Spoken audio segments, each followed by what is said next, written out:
contando historia. Vamos hoy a adentrarnos en la provincia de Corrientes, de quien dicen los versos: gloriosa Corrientes, altiva y proscripta, oh tierra bendita, sagrada heredad, que lo diga Artigas, que lo diga Rosas, si no fuiste amiga de la libertad.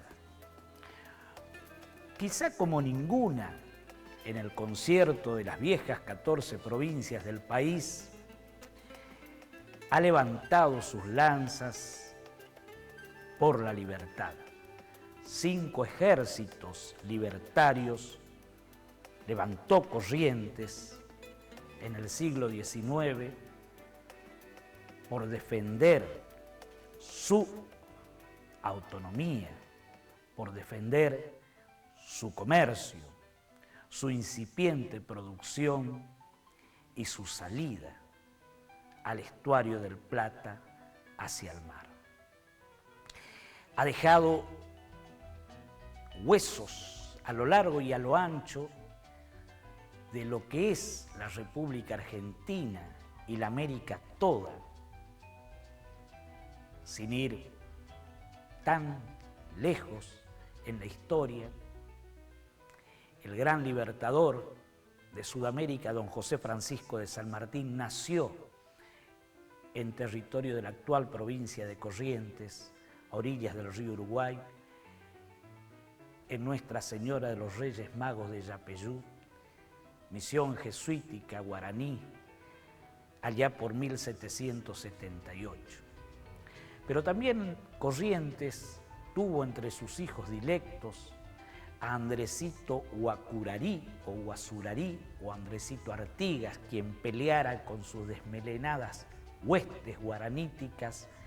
contra el invasor portugués, luso brasileño, y el temible general Chagas, allá desde 1815-16 hasta 1821. Ha dado a luz la tierra correntina a Genaro Perugorría, quien se alzó contra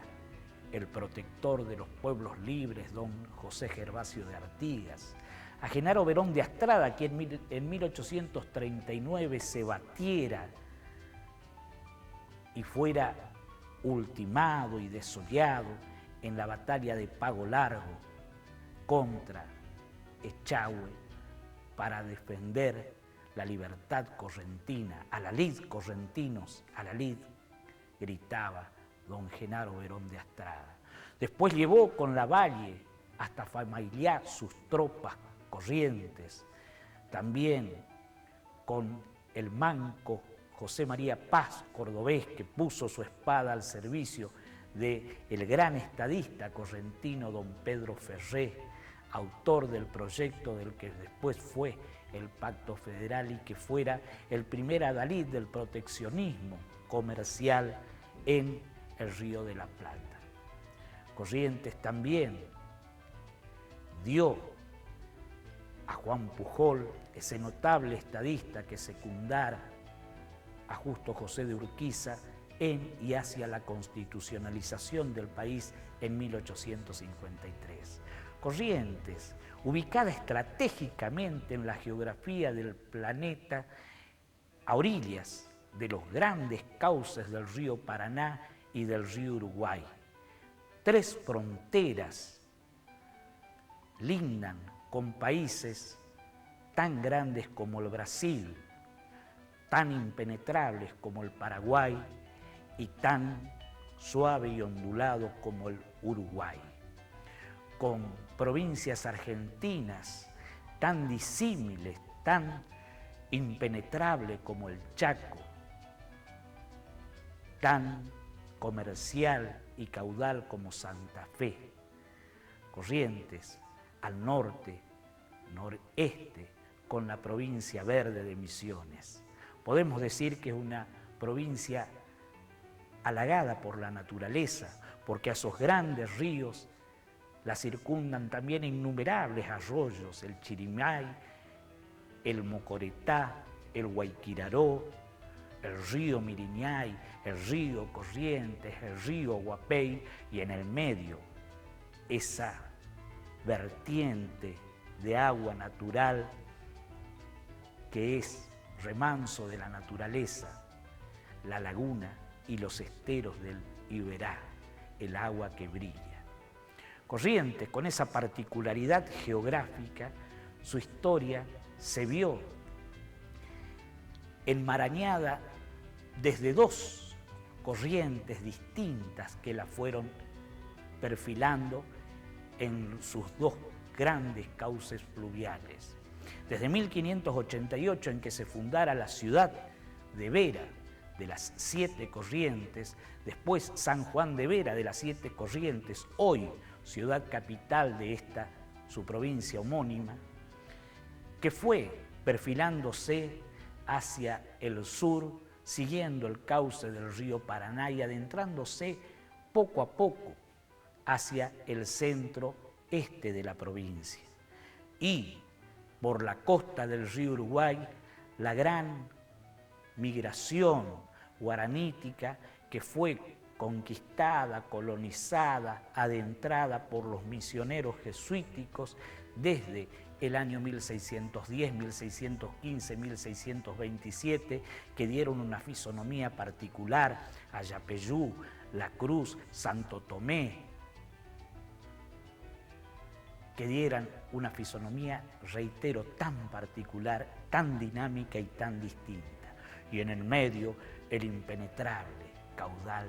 de la Iberá y sus esteros. Corrientes dio, por supuesto, con toda esta fisonomía geográfica e histórica,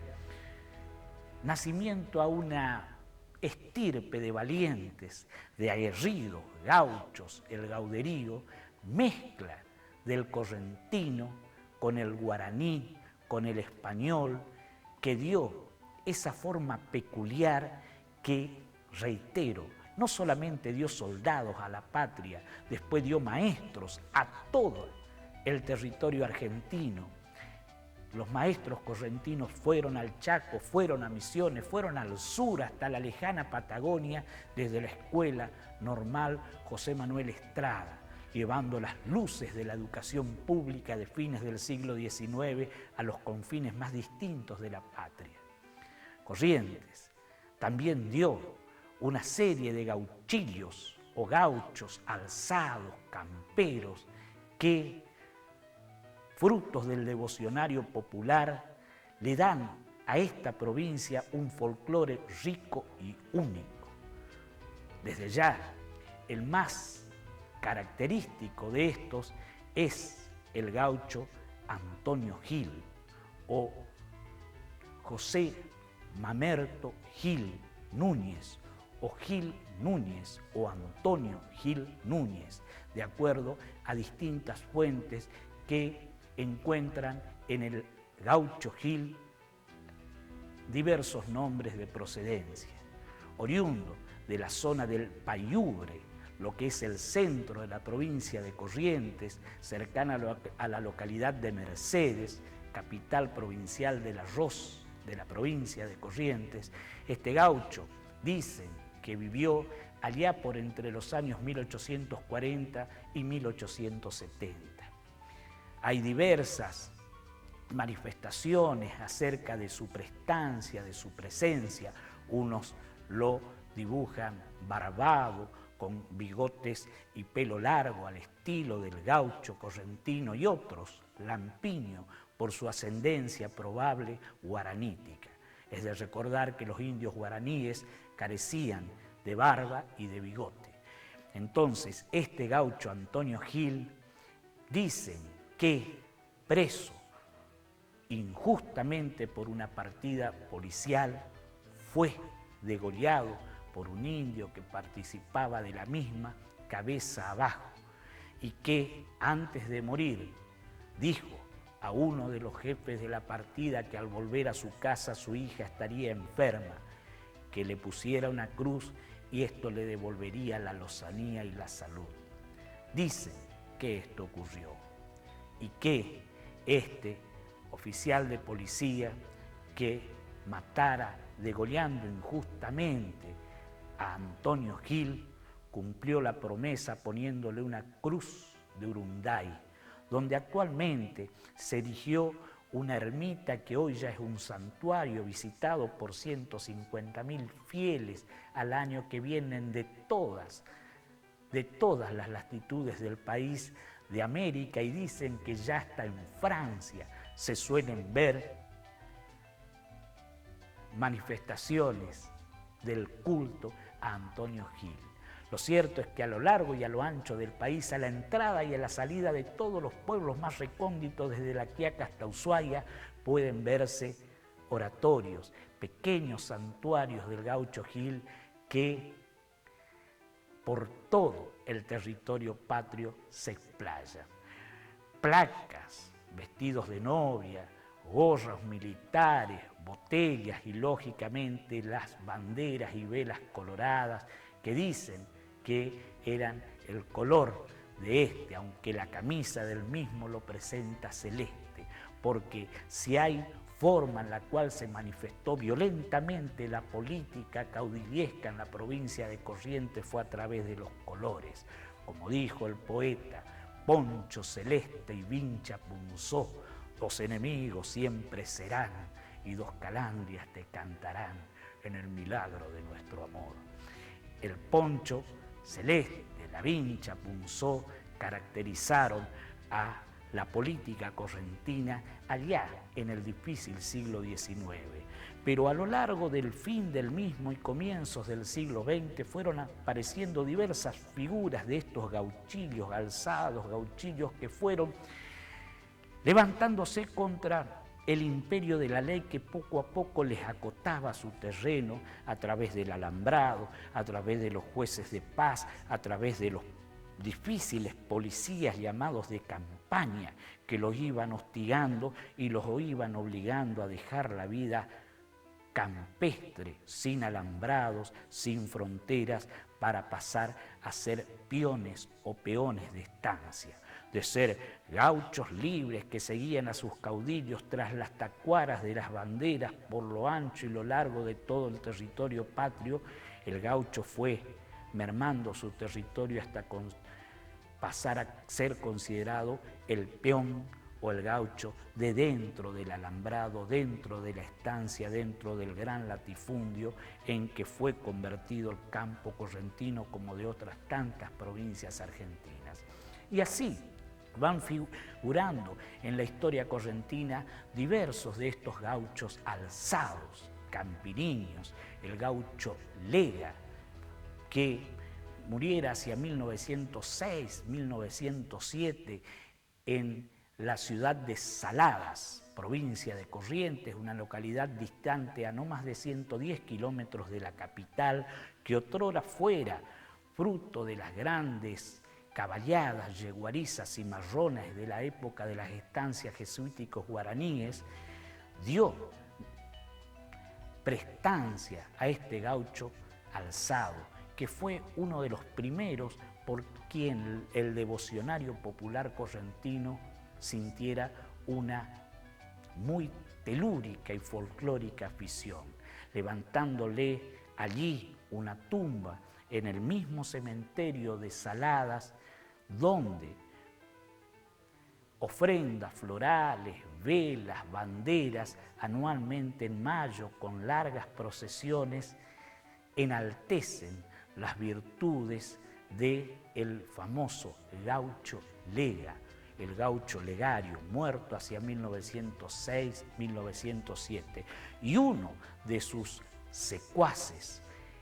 de apellido Altamirano, Aparicio Altamirano, oriundo de otra ciudad del centro oeste de la provincia, Bellavista, fue muerto hacia 1930 allí en Bellavista. Fue el único de quien se cuenta con una foto de su real. La tomaron en el patio de la comisaría, donde se demuestran los más de 17 balazos que contaba el cuerpo del gaucho Aparicio Altamirano. Dicen que la autoridad local desdeñó el pedido de sus seguidores para que sea enterrado en el Camposanto y le dieron un simple sitio en las afueras, en los lindes del cementerio local. Con el tiempo y el crecimiento demográfico del cementerio, hoy en día la tumba de Aparicio Altamirano está en el centro mismo del cementerio de Bellavista, ornado con las banderas, velas y ceremonial que le ofrenda el devocionario popular correntino. Hay otros caudillos de los cuales, reitero, el folclore popular los ha hecho una especie de santos, a los cuales les ofrenda el pobrerío siempre la devoción de una estampita, de una oración, pidiéndole que interceda ante el Santo Dios para brindarle favores por su salud, por la suerte en las carreras, por la suerte en el juego, por la salud de sus familiares y pidiéndole trabajo e intercesiones varias. Así, los correntinos, Isidro Velázquez, de quien dijera el poeta, allá en Pampa Bandera junto a un agreste quebracho está clavada la cruz de un macho, a quien voy a recordar.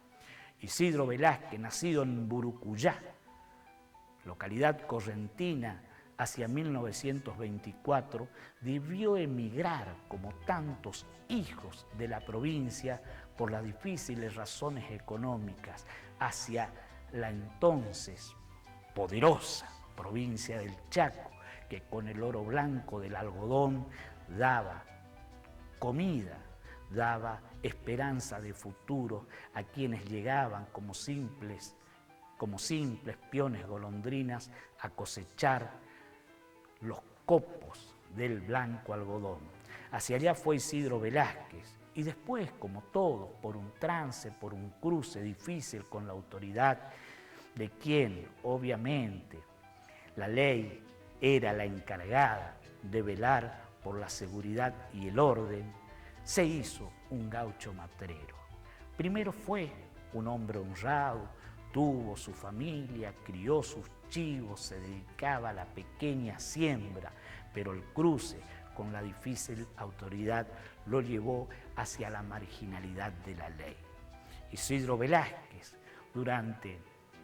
10 o 20 años tuvo en vilo a la provincia del Chaco, tuvo en vilo a la policía de la provincia del Chaco y a las fuerzas nacionales que fueron enviadas por las dictaduras del temible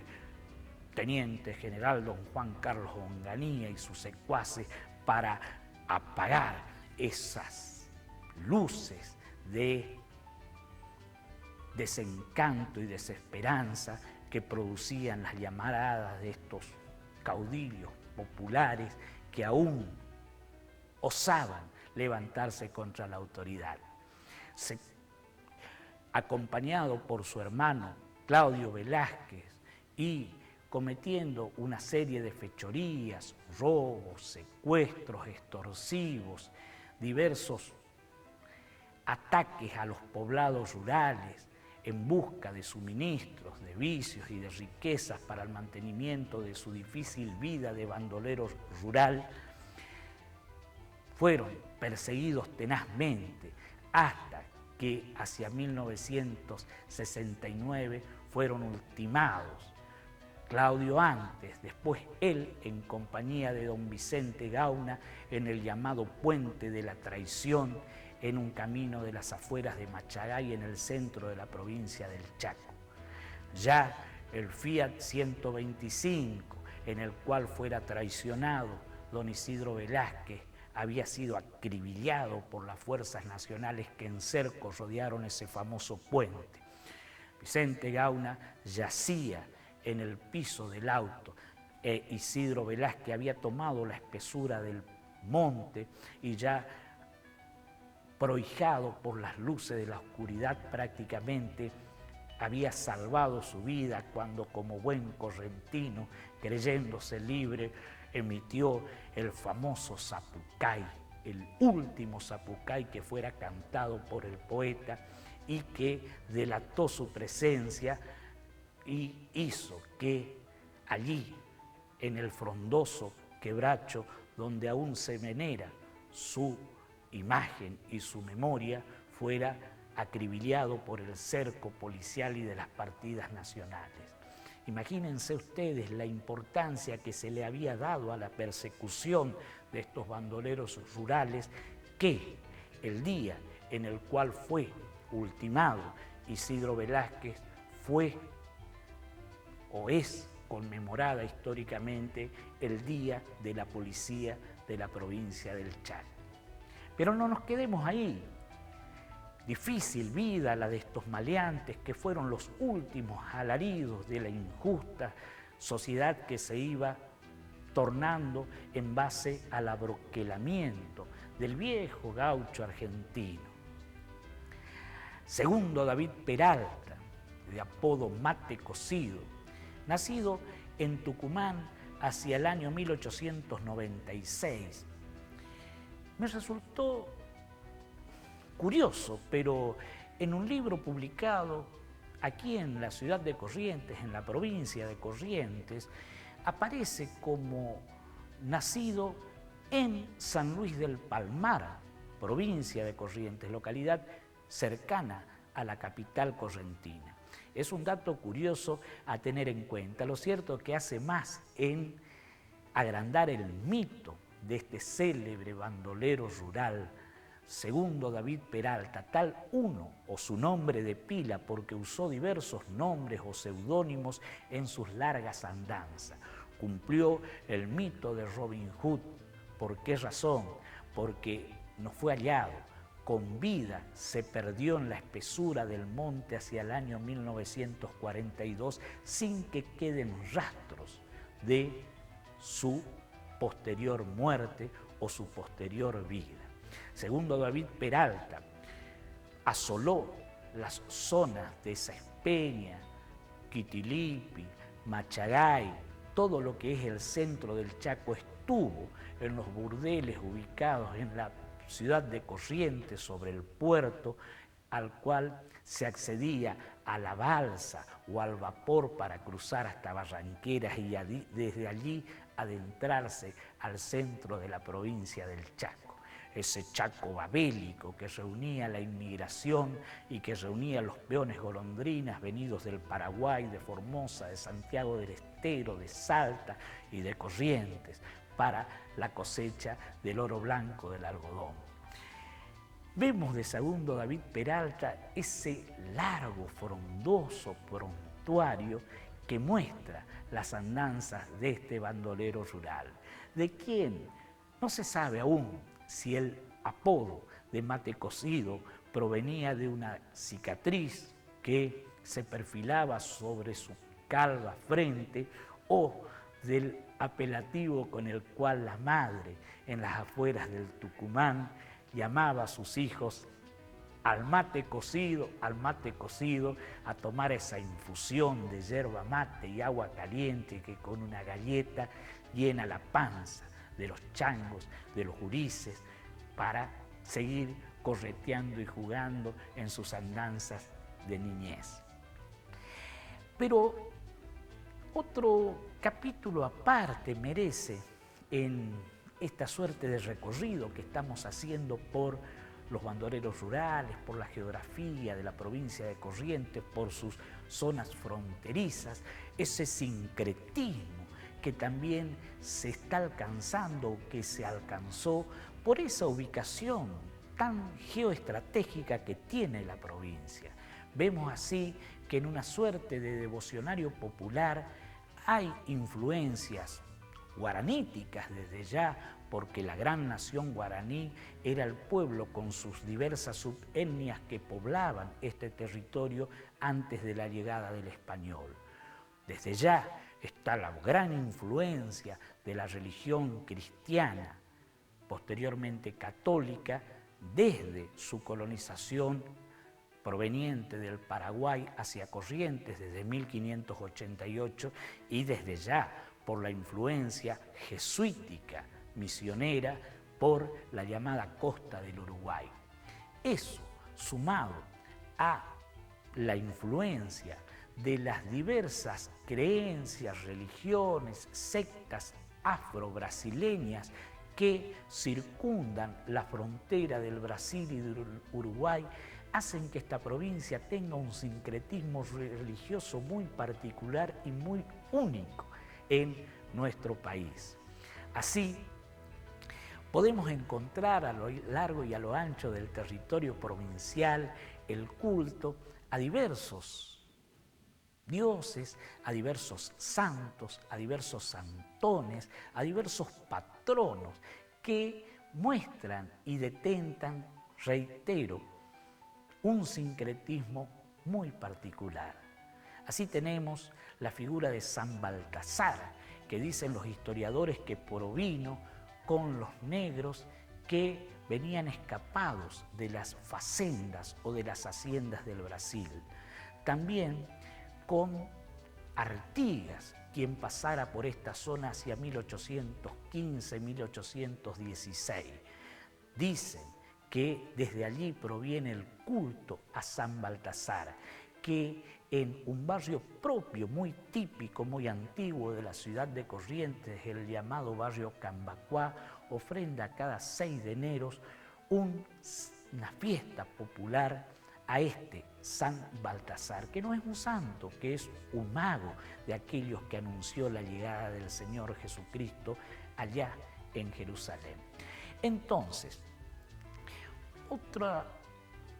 peculiaridad, fíjense ustedes qué rareza encontramos en ese sincretismo.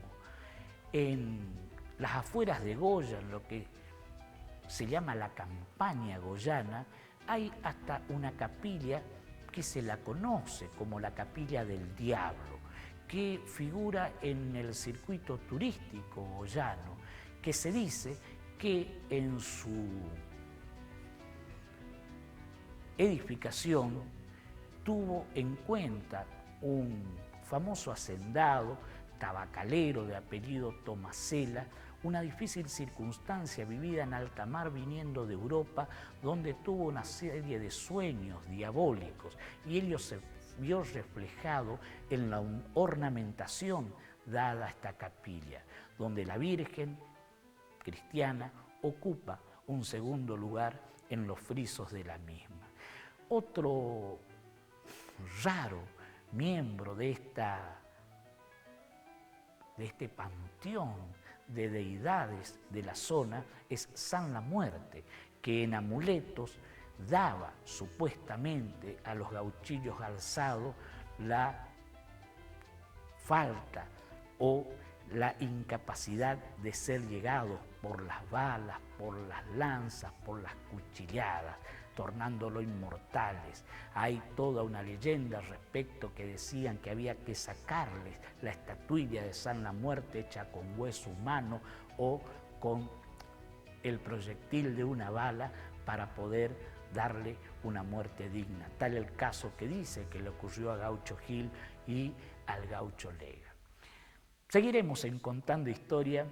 recorriendo este ideario correntino que realmente es único, histórico en